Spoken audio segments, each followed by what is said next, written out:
Hi everyone, welcome to the Garden of Eden series, part 5, based on the Urantia Book, paper 73 and 74.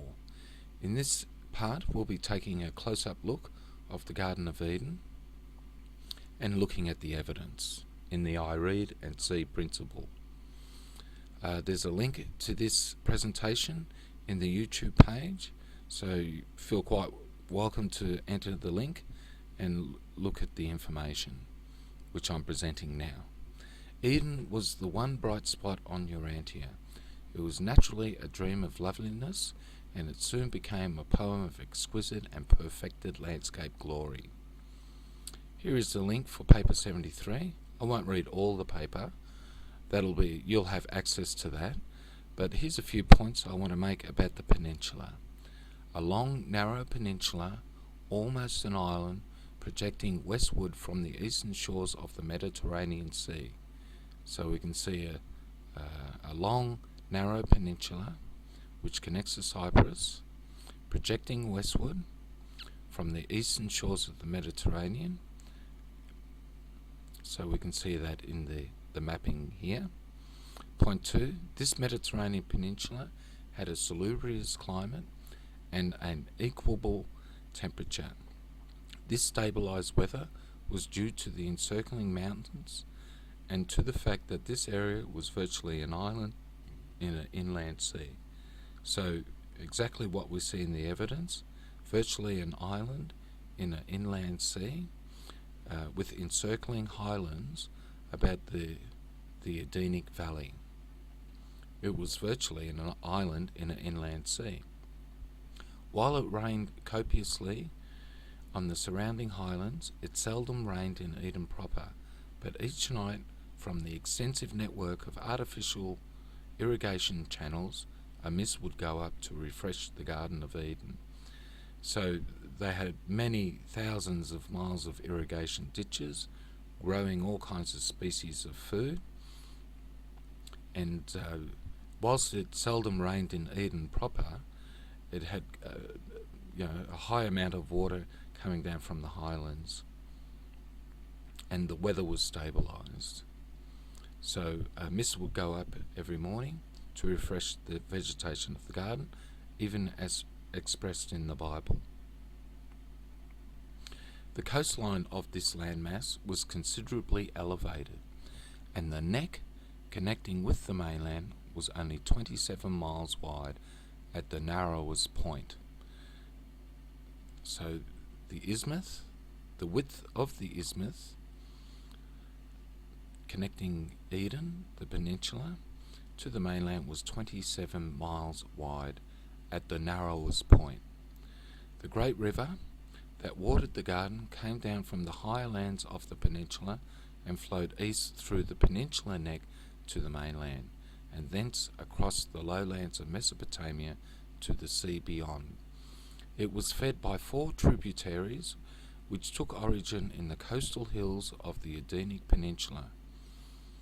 And these are the 4 heads of the river which went out of Eden, as mentioned in the Bible, and which later became confused with the branches of the rivers surrounding the second garden. So the 4 main tributaries came from the highlands as well as from the coastal highlands, and led into the water, or fed the great river, which went out through the centre of the isthmus and eventually connected with Euphrates, where its waters ended up in the Persian Gulf. Now these 4 heads that fed the river, which went out of Eden, became confused with the branches of rivers surrounding the second garden. Now the garden home, at the centre of the Edenic Peninsula, was an exquisite stone temple of the Universal Father, the sacred shrine of the garden. So here is an ephemeral image of the stone temple of the Father at the centre of the garden in the city of Eden proper, with its walls. And this is the layout of the actual city of the Garden of Eden. To the north was established for administrative headquarters. So to the north, the administrative headquarters was established. I'm not sure if they're all walled, but just for our benefit, I've created this overlay. To the south were built the homes for the workers and their families. So here's an image to the south. To the west was provided the allotment of ground for the proposed schools of the educational system of the expected son. So here's the west, and some mud volcanoes there surrounding the Shrine of the Father, incidentally, and this is where the proposed educational schools were to be built. Whilst in the east of Eden were built the domiciles intended for the promised son and his immediate offspring.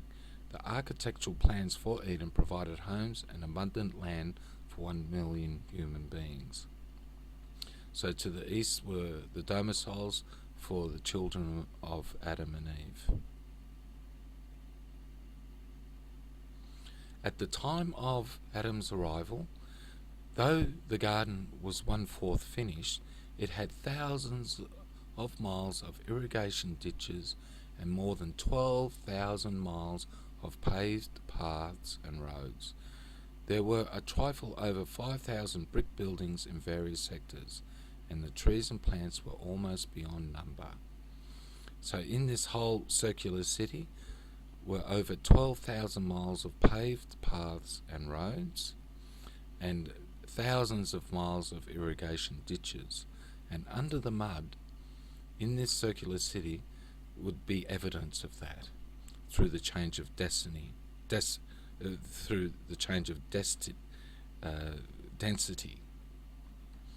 and it would be able to be discovered. 7 was the largest number of houses composing any one cluster in the park, and though the structures of the garden were simple, they were most artistic. The roads and paths were well built, and the landscaping was exquisite. So, again, imagine many thousands of miles of irrigation ditches and paved roads and paths in this circular section here. Before the latter establishment of a sewage disposal system, the Edenites practiced the scrupulous burial of all waste and decomposing material. Adamson's inspectors made their rounds each day in search for possible causes of sickness. Urantians did not awaken to the importance of the prevention of human diseases until the later times of the 19th and 20th century. So it mentions the establishment of a sewage disposal system, which I believe could still be discovered through a scan under the mud. Now we're going to talk about the 12 gates of Eden. The first task was the building of the brick wall across the neck of the peninsula. This, once completed, the real work of landscape beautification and home building could proceed unhindered. A zoological garden was created by building a smaller wall just outside the main wall. So there's 2 walls, in fact. The intervening space, occupied by all manner of wild beasts, served as an additional defence against hostile acts. This menagerie was organised in 12 grand divisions, and wall paths led between these groups to the 12 gates of the garden, the river and its adjacent pastures occupying the central area. Pasturage and animal husbandry were projected for the adjoining mainland of animal life. Only the birds and the various domesticated species were to be found in the park.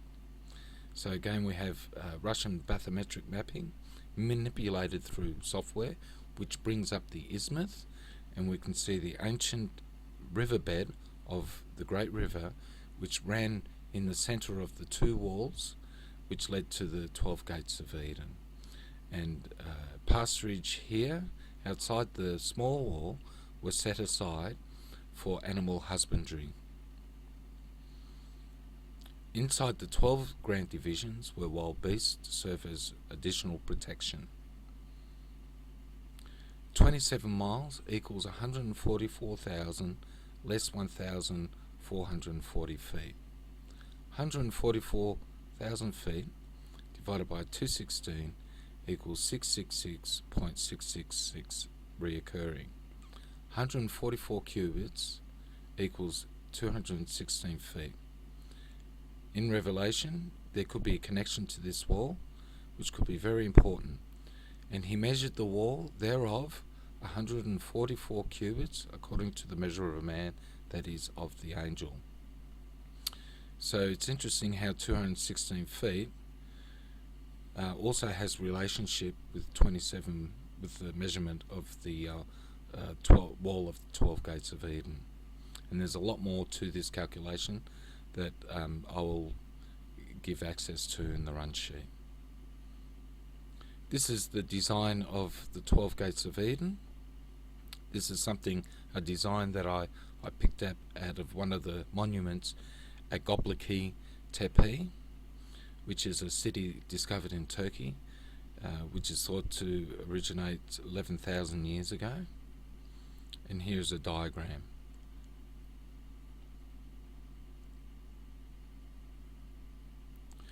Now, this is the monument.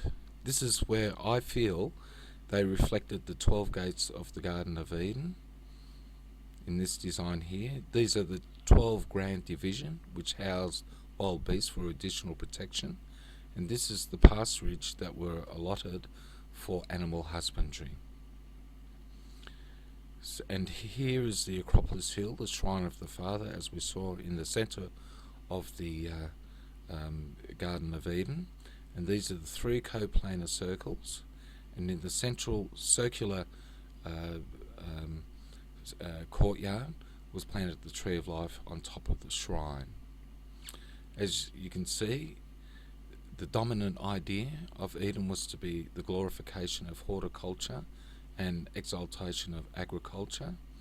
We can see elephants, all different kinds of animals, and we can see these stork-looking type birds, which I believe are fandors. And in another section of this tablet that you can't see is a man with his head cut off, which to me indicates the fall of Adam. This whole area was built by the people, by the descendants of the people who built Göbekli Tepe, and who are basically the Vanites. And the memory of the first Garden of Eden has perpetuated continuous even to the construction of this site. About the fandors, the third day was devoted to an inspection of the garden from the large passenger birds, the fandors. Adam and Eve looked down upon the vast stretches of the garden while being carried through the air over this, the most beautiful spot on earth. So we can see that this would have been quite an impressive sight and would have imprinted itself in the memory of man and perpetuated since. The Father's temple is the stone shrine at the center of the city, and you can see the three coplanar circles as reflected in the tablet from Göbekli Tepe. A close-up view. This is some data from our expedition, the first and second expedition to Eden, and we can see the three coplanar circles. We can see characteristic as superimposed over the data, and it seems to be a match. This is a measurement of the wall and of the stone shrine of the Father.